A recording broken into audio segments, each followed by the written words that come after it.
ومن أحسن قولا ممن دعا إلى الله وعمل صالحا وقال إنني من المسلمين. أعوذ بالله من الشيطان الرجيم. بسم الله الرحمن الرحيم. الحمد لله رب العالمين، والصلاة والسلام على سيدنا وحبيبنا وقرة أعيننا وثمرة فؤادنا محمد المصطفى صلى الله عليه وسلم وعلى آله وأصحابه أجمعين. أما بعد، السلام عليكم ورحمة الله وبركاته. Посланник Аллаха саллаллаху алейхи вассалям предостерегал женщин от того, чтобы они одевали тонкую одежду, которая пропускает и показывает, через которую просвечивается цвет кожи женщины. Такую тонкую одежду одевать Расулуллах запрещал. И, все хадисы по этой теме, иншаллах, мы сегодня приведем. Приводится хадис посланника Аллаха, саллаллаху алейхи вассалям, от Абдилlah ибн Умара, радiyallahu анхума, قال: سمعت رسول الله صلى الله عليه وسلم يقول: يكون في آخر أمتي رجال يركبون على سرج كأشباه الرجال ينزلون على أبواب المساجد نساؤهم كاسيات عاريات على رؤوسهن كأسمة البخت العجاف العنوهن فإنهن ملعونات لو كان وراءكم أمة من الأمم خدمتهن نساؤكم كما خدمكم نساء الأمم قبلكم. رواه ابن حبان في صحيحه واللفظ له والحاكم وقال صحيح على شرط مسلم. Посланник Аллаха, саллаллаху алейхи вассалям, в этом хадисе говорит: когда, говорит, приблизится судный день, из моей уммы появятся мужчины. Они будут сидеть на седлах, верхом на лошадях, на верблюдах, на седлах будут сидеть как мужчины. Но однако, будут сидеть на седлах как мужчины с этих, животных или с этого транспорта, скажем, сегодня транспорт, да, такие шикарные большие джипы, иномарки, да, сегодня. Вот смотришь, вот солидный мужчина, мужик, да, будут слезать с своих транспортов, говорит, возле мечетей.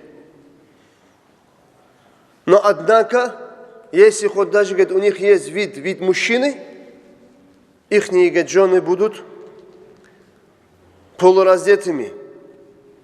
У них, говорит, на головах будут большие прически, как слонившийся горб верблюда. Вы проклинайте этих женщин.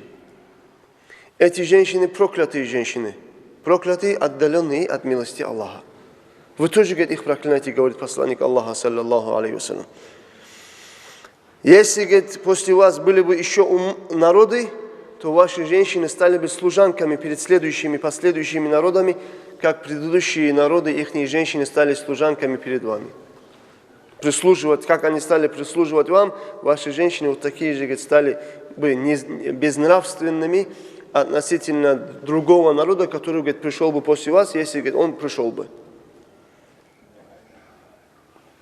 Поэтому этот хадис обращает внимание на то, что мужчина, он становится мужчиной не только когда у него есть дорогая иномарка, высокая машина, которая стоит миллионы рублей.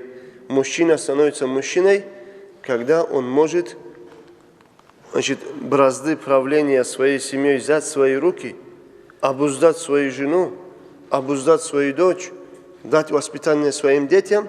Если он с этой миссией справится, он мужчина. Если не справится, то он наподобие мужчины. Говорит, об этом говорит этот хадис пророка, алейхиссалату вассалям. Наподобие мужчины. Похож на мужчину. وعن أبي هريرة رضي الله عنه قال قال رسول الله صلى الله عليه وسلم صنفان من أهل النار لم أراهما قوم معهم صياط كأذناب البقر يضربون بها الناس ونساء كاسيات عاريات مميلات مائلات رؤوسهن كأسمة البخت المائلة لا يدخلن الجنة ولا يجدن ريحها وإن ريحها ليوجد من مسيرة كذا وكذا. رواه Muslim wa gajru. Poslanik Allaha sallallahu alaihi wasallam сказал: две категории людей из моего уммата оба являются обитателями ада. Расулуллах уже заранее говорит, что они будут гореть в аду, попадут в ад. Первая категория – это мужчины, которые дубинками наподобие хвостов коровы, да, изгибающимися палками, дубинками будут избивать ни в чем не повинных людей. Эти люди, говорит, будут первой категорией, которые будут заходить в ад. Вторая категория, говорит посланник Аллаха, саллаллаху алейхи вассалям, это женщины, вроде бы и одетые, но вместе с этим их одежда не прикрывает положенные части тела.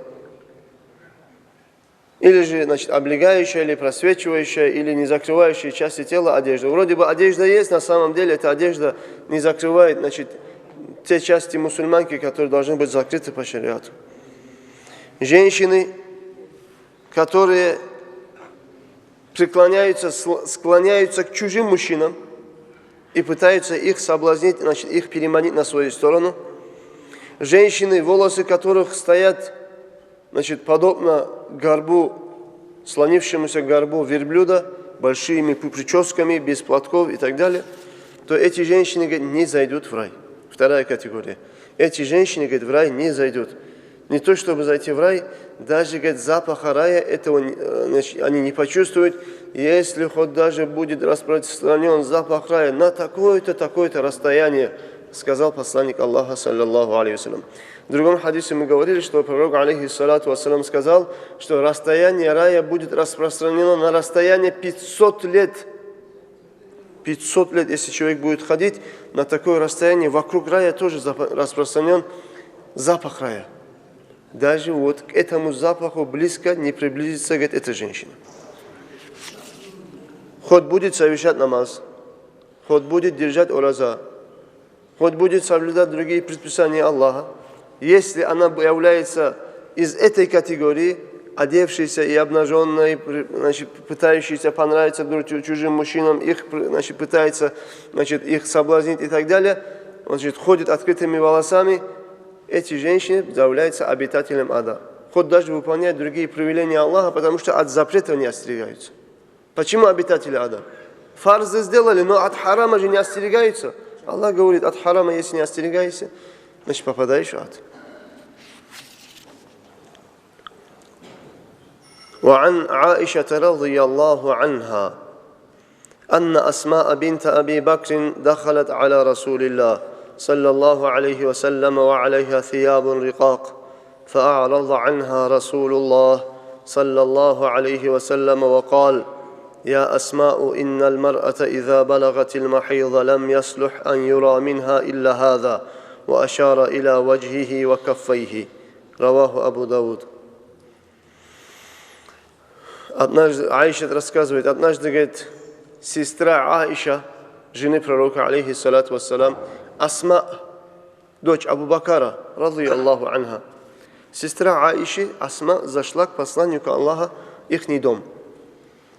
На Асма, говорит, была одежда из тонкой материи, тонкая, просвечивающая, полупрозрачная, просвечивающая, говорит, одежда, говорит, была на Асма.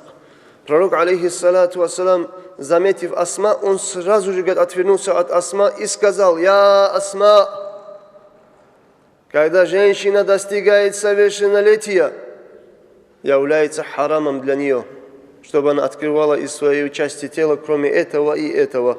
Указал, говорит, на кисти рук и указал на овал лица. Кроме этого, говорит, женщине является харамом показывать после совершеннолетия.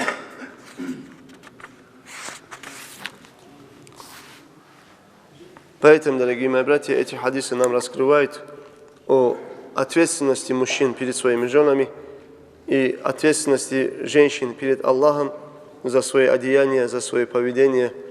Пусть Аллах Та'ала спасет нас, мужчин, и спасет наших близких, родных для нас женщин, и даст нам тауфик выполнять свои обязательства так, как велено Аллахом. Вассаламу алейкум ва рахматуллахи та'аля ва баракатух.